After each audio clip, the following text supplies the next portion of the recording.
On the racks ಅಂದರೆ ನಿಮ್ಗೇನು ನೆನಪಾಗತ್ತೆ? ಸಾಕಷ್ಟು ವಿಷಯಗಳಂತೂ ನೆನಪಾಗೋದು ಗ್ಯಾರಂಟಿ ಅಂತ ನಂಗೆ ಈಗಾಗಲೇ ಗೊತ್ತಾಗಿದೆ. ಆನ್ ದಿ ರಾಕ್ಸ್ ಪ್ಲೀಸ್ ಅನ್ನಕ್ಕೆ ನಿಮ್ಗೊಂದು ಪರ್ಫೆಕ್ಟ್ ಜಾಗಕ್ಕೆ ನಾನಿವತ್ತು ನಿಮ್ಮನ್ನು ಕರ್ಕೊಂಬಂದಿದ್ದೀನಿ. ಈ ಜಾಗನ ನೋಡಿದ್ರೆ ನೀವೇ ಆನ್ ದಿ ರಾಕ್ಸ್ ಪ್ಲೀಸ್ ಅನ್ನೋದಂತೂ 100% ಶ್ಯೂರ್ ಇದೆ.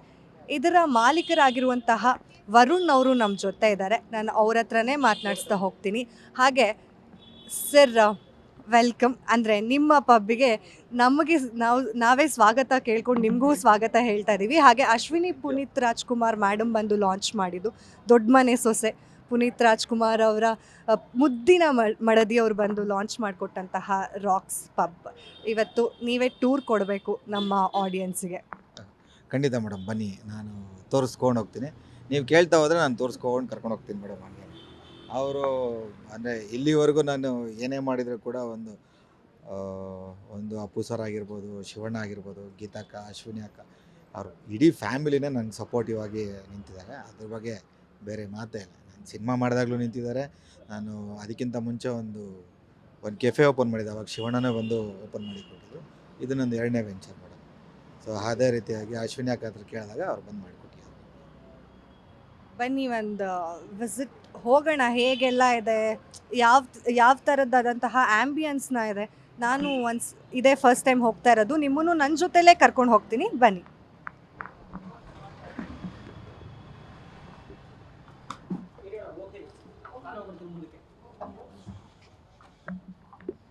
ಇಲ್ಲಿ ಇಲ್ಲಿ ಇಲ್ಲಿ ಓ ಅಲ್ಲಿ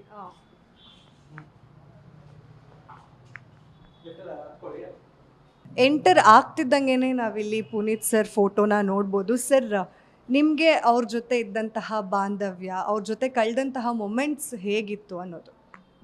ಅದನ್ನು ಎಕ್ಸ್ಪ್ಲೇನ್ ಮಾಡೋಕ್ಕೆ ಆಗಲ್ಲ ಮೇಡಮ್. ಅದಕ್ಕೆ ಅವ್ರು ಯಾವಾಗಲೂ ಇಲ್ಲೇ ಇರಬೇಕು ಅಂತ ಅಂದ್ಬಿಟ್ಟು ಎಂಟ್ರೆನ್ಸಲ್ಲೇ ಅವ್ರನ್ನ ಹಾಕಿದ್ದೀನಿ. ಇವತ್ತಿನವರೆಗೂ ನನ್ನ ವಾಟ್ಸಪ್ಪಲ್ಲಿ ನಾನು ಡಿ ಪಿನೇ ಚೇಂಜ್ ಮಾಡಿಲ್ಲ. ಯಾಕೆಂದರೆ ಅವ್ರ ಜೊತೆಲೇ ಇರೋ ಫೋಟೋನ ಸುಮಾರು ಒಂದು 12-13 ವರ್ಷದಿಂದ ನಾನು ಅದೇ ಫೋಟೋನೇ ಹಾಕಿ ಹಂಗೆ ಇಟ್ಟಿದ್ದೀನಿ. ಯಾಕೆಂದರೆ ಇವರಂದರೆ ಅಷ್ಟು ಇಷ್ಟ ನಮಗೆ. ಅದಕ್ಕೋಸ್ಕರ ಇಲ್ಲಿ ಮಾತ್ರನೇ ಅಲ್ಲ, ನನ್ನ ಎಲ್ಲ ಕೆಫೆಗಳಲ್ಲೂ ಅವ್ರ ಫೋಟೋ ಇದ್ದೇ ಇರುತ್ತೆ. ಪರ್ಟಿಕ್ಯುಲರ್ ಆಗಿ ಇದೇ ವಾಲ್ನ ಚೂಸ್ ಮಾಡಿದ್ದೀರಾ. ಅವರ ನಗು, ಆ ನಗುನ ಇವತ್ತು ಇಡೀ ಕರ್ನಾಟಕ ಮಿಸ್ ಮಾಡ್ಕೊಳ್ತಾ ಇದೆ. ಏನು ಹೇಳ್ತೀರಾ ಸರ್ ಇದು? ಅದಕ್ಕೆ ಆ ನಗುನೇ ಇಲ್ಲಿ ಹಾಕ್ಬಿಟ್ಟಿದ್ದೀನಿ ಮೇಡಮ್, ಅಷ್ಟೇ, ಇನ್ನೇನಿಲ್ಲ. ಹಾಗೆ ಅಶ್ವಿನಿ ಮ್ಯಾಮ್ ಬಂದಾಗ ಈ ಫೋಟೋನ ನೋಡಿ ಹೇಗೆ ರಿಯಾಕ್ಟ್ ಮಾಡಿದ್ರು? ಅವ್ರು ಏನೂ ಹೇಳಲಿಲ್ಲ, ಬಟ್ ನೋಡಿಬಿಟ್ಟು ಖುಷಿ ಆದರು ಅಷ್ಟೇ. ಅವ್ರ ಹತ್ರ ಲಾಂಚ್ ಮಾಡಿಸಿದ್ದೀರಾ, ಅದು ಎಷ್ಟು ಖುಷಿ ಇದೆ ಸರ್. ಅಂದರೆ ನಿಮಗೆ ಕಂಪ್ಲೀಟ್ ಎಲ್ಲ ವಿಷಯದಲ್ಲೂ ಸಾಥ್ ಕೊಟ್ಟು ನಿಂತಿರೋದು ದೊಡ್ಡ ಮನೆ ಅವರು. ಅದರಲ್ಲೂ ಅಶ್ವಿನಿ ಮೇಡಮ್ ಇವಾಗ ಪುನೀತ್ ಸರ್ ಪ್ಲೇಸನ್ನು ಒಂದು ದೊಡ್ಡ ಜವಾಬ್ದಾರಿಯಾಗಿ ತಗೊಂಡು ನಿಭಾಯಿಸ್ಕೊಂಡು ಹೋಗ್ತಾ ಇದ್ದಾರೆ ಈಗ. ಸೊ ಹೇಗೆ ಅನಿಸುತ್ತೆ ಮೇಡಮ್? ಇಲ್ಲಿವರೆಗೂ ನಾನು ಯಾವಾಗಲೂ ಅಪ್ಪು ಸರ್ ಹತ್ರ ನಾನು ಏನೇ ಮಾಡಬೇಕು ಅಂದರೂ ಅಪ್ಪು ಸರ್ನ, ಶಿವಣ್ಣವ್ರನ್ನ ಕೇಳ್ತಾನೆ ಇದ್ದೆ.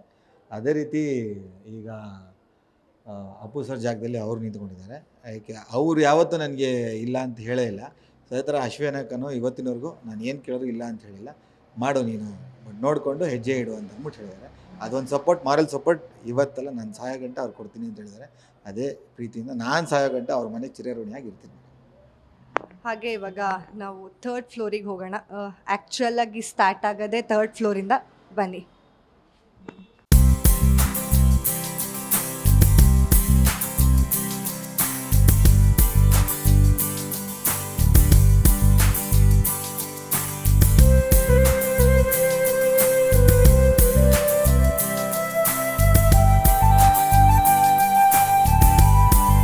ಈಗ ಒಳಗಡೆ ಬಂದಿದ ತಕ್ಷಣ ತುಂಬ ವೈಬ್ರೆಂಟ್ ಫೀಲ್ ಕೊಡುತ್ತೆ ಸರ್. ಎಲ್ಲಿ ನೋಡಿದ್ರು ಆ ಕಲರ್ ಕಾಂಬಿನೇಷನ್ ಆಗಿರ್ಬೋದು, ಅದು ಕಂಪ್ಲೀಟ್ ಡಿಫ್ರೆಂಟ್ ಫೀಲ್ ಕೊಡುತ್ತೆ.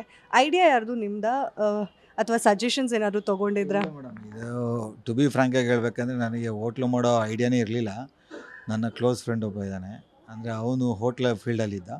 ಸೊ ನನಗೂ ಸರಿ, ನಾನು ಮಾಡ್ತಿರೋ ಕೆಲಸಕ್ಕೂ ಇದಕ್ಕೂ ಸಂಬಂಧನೇ ಇಲ್ಲ ಒಟ್ಟಿನಲ್ಲಿ. ಬಟ್ ನನಗೂ ಏನೋ ಇಂಟ್ರೆಸ್ಟ್ ಇತ್ತು, ಸರಿ ಒಟ್ಟಿಗೆ ಸೇರ್ಕೊಂಡು ಮಾಡಿದ್ವಿ.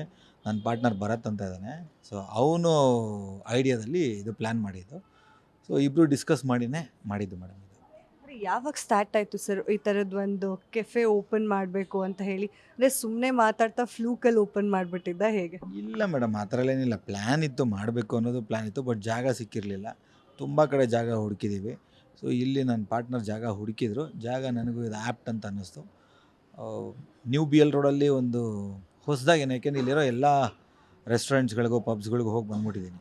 ಸೊ ಅದಕ್ಕಿಂತ ವಿಭಿನ್ನವಾಗಿ ಏನೋ ಒಂದು ಮಾಡಬೇಕು, ಒಂದು ಎಕ್ಸ್ಟ್ರಾಕ್ಟ್ ಏನೋ ಒಂದು ಕೊಡಬೇಕು ಅನ್ನೋದಕ್ಕೆ ಇವಾಗ ಎಲ್ಲರೂ ನೋಡೋದು taste, ambience, look and feel ನೋಡ್ತಾರೆ. ಲುಕ್ ಆ್ಯಂಡ್ ಫೀಲ್ ಕೊಟ್ಟರೆ ಫುಡ್ ಚೆನ್ನಾಗಿ ಕೊಡಬೇಕು ಅನ್ನೋದೊಂದಿದೆ. ಇಲ್ಲಿವರೆಗೂ ನಾವು ಓಪನ್ ಮಾಡಿ ಪ್ರಾಬಬ್ಲಿ ಒಂದು ಹತ್ತತ್ರ 20-25 ಡೇಸ್ ಆಯಿತು. ಇಲ್ಲಿವರೆಗೂ ಯಾರ್ದು ಫುಡ್ದೇನು ಕಂಪ್ಲೇಂಟ್ ಬಂದಿಲ್ಲ ನಮಗೆ. ಆ್ಯಂಬಿಯನ್ಸು ಎಲ್ಲರೂ ಇಷ್ಟಪಡ್ತಿದ್ದಾರೆ. ಸೊ ಅಲ್ಲಿ ನಮಗೊಂದು ಸ್ಯಾಟಿಸ್ಫೈ ಆಗಿದೆ ಅಂತ ಅನಿಸ್ತಿದೆ ನನಗೆ.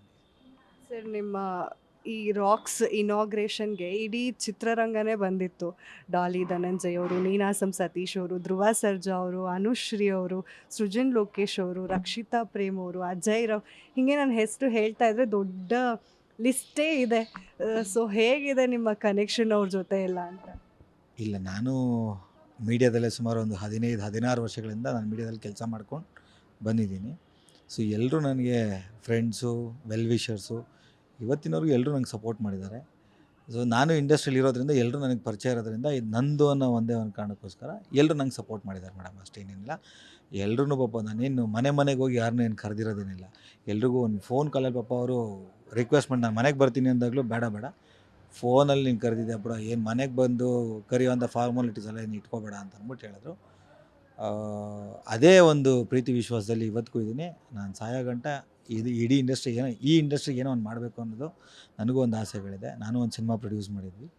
ಸೊ ಆ ಒಂದು ನಂಟು, ಮೀಡಿಯಾ ನಂಟು ಎಲ್ಲ ಚೆನ್ನಾಗಿರೋದ್ರಿಂದ ಸೊ ನನಗೆ ಸಪೋರ್ಟಿವ್ ಆಗಿ ಇಡೀ ಇಂಡಸ್ಟ್ರಿ ನಿಂತ್ಕೊಂಡಿದೆ ಮೇಡಮ್, ಅಷ್ಟೇನೇನಿಲ್ಲ.